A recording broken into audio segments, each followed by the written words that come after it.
we thought this would be fun to make this more of a roundtable discussion. So I am just going to present a very, very brief overview about sort of the sort of how we think about the clinical recognition of sarcopenia and how some of the operational definitions of sarcopenia have evolved over the years, and talk a little bit about why I think skeletal muscle is important and we don't think about it very much. So just a few disclosures. And I think this is really important because you know, the demographics in our society, both in the United States and worldwide, are obviously changing. It's really interesting to me because I'm going to be in this category that by 2030, 1 in 5 Americans will be age 65 or older. And I don't know if you can see on the bottom there. And in that group, rates of BMI defined obesity exceed 40%. And I believe, and the data supports this, that there will be an inevitable increase in functional limitations and disability with this ever increasing older population. The other thing that's not really well appreciated, I don't think, is the fastest growing segment of the over 65 population are individuals that are over the age of 85 years. So not only are we overall aging, but many, many more of us are living to older and older ages in the current environment that we exist. And mobility disability is a problem among older adults. And this is data from the US Census. This is self-reported data. People are asked if they have difficulty climbing stairs and if they have difficulty walking a quarter of a mile. And among individuals age 65 and older living in the community, 39% of them had difficulty walking or climbing stairs, of which 10 million of this 17.6 million report that they're unable to do so at all. So I think there's a lot of people living in, these are not patients, these are not nursing home residents, but people living in the community that have problems with their mobility, problems getting around. And I believe that skeletal muscle dysfunction is the underlying substrate for the age-related mobility disability that we see.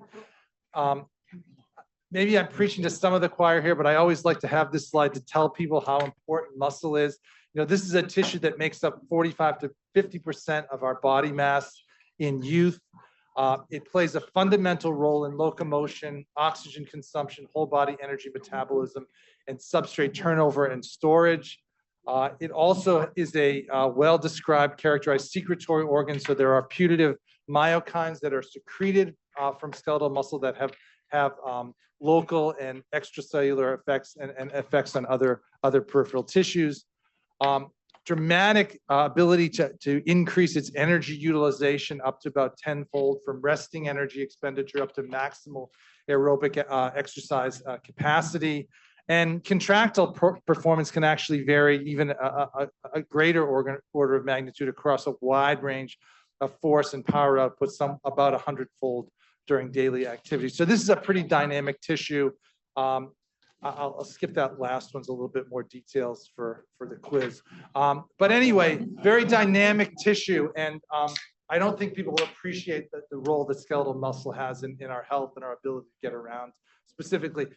What's interesting to me from a biological perspective is that mobility across species is really the result of a very highly conserved number of motor proteins. So the motor proteins are virtually the same whether you're an insect, a bird, a fish, a dog, or a human. These are very highly conserved proteins. They differ only by a few splice variants that affect contractile force and contractile speed, and in the wild really ultimately determine whether you're predator or prey. So these are highly conserved proteins, and they're really important for survival. It's not surprising that across the kingdom that changes in motor, there are declines in motor performance with advancing age. So whether you're a fruit fly here, or this pointer works, so Drosophila, which have a really short lifespan, about 49 days, you can see that their motor functions decline as they age out here. Whether you're a rodent, these are in rats. This is a summary physical performance score in rats, and higher physical performance in the rats is linked to better survival. And this is also true in humans. If you look at something as simple as habitual walking speed, you can see that Faster walkers in males and females actually live longer than slower walkers. And this is about 20,000 older men and women. This is a large pooled meta-analysis of epidemiological studies in the US. Anyway, faster walkers live longer, and this effect persists well into old age. So if you're 40, 50, 60, 70, it's true, but even if you're 80 or 90, if you walk faster, you'll live longer. So motor performance declines with age, and it's linked to mortality. We now call this change in muscle mass and function sarcopenia, really defined as the age-associated loss in muscle mass and function. This is a syndrome that's characterized by progressive generalized loss of skeletal muscle mass and strength, with the ultimate risk of adverse outcomes such as physical disability, poor quality of life, and death. I think in the community, we all agree that the important components of sarcopenia are muscle mass, muscle strength or muscle performance, and some measure of physical performance or physical functioning. I'll talk a little bit, me as Rosalie will talk a little bit more about this ICD-10 registration that was established in 2016. So this is sarcopenia is on the books for reimbursement now as of 2016. And there's a general agreement around these concepts of what sarcopenia is. There's been a number of consensus groups that have been formed and have been working. I'll talk a little bit more in detail, and I think Julia will talk a little bit more extensively about these consensus and how they affect the prevalence of sarcopenia, what they're based on. I just brought some pictures with me. These are just some CT images of the mid-thigh from some research participants in our own laboratory at the USDA Human Nutrition Research Center on Aging up at Tufts. This is a 43-year-old male with a pretty normal BMI. This is a cross-sectional image through the mid-thigh. The blue is muscle, the red is fat. The green and orange there is intermuscular fat. You can see that most of this cross-section is occupied by pretty normal density muscle, not so much fat. And you can see how that changes. This is a 76-year-old male, again, pretty normal BMI, community dwelling individuals. These aren't patients. You can see that much less of the cross-sectional area is occupied by muscle in this image in the 76-year-old compared to the 43-year-old. So just a little picture from our image library here about what sarcopenia looks like. Just to spend a bit of time on the evolution of the sort of definitions of sarcopenia. Again, these are the sort of important components. We've talked about low muscle mass, muscle weakness or low muscle strength, and poor physical performance.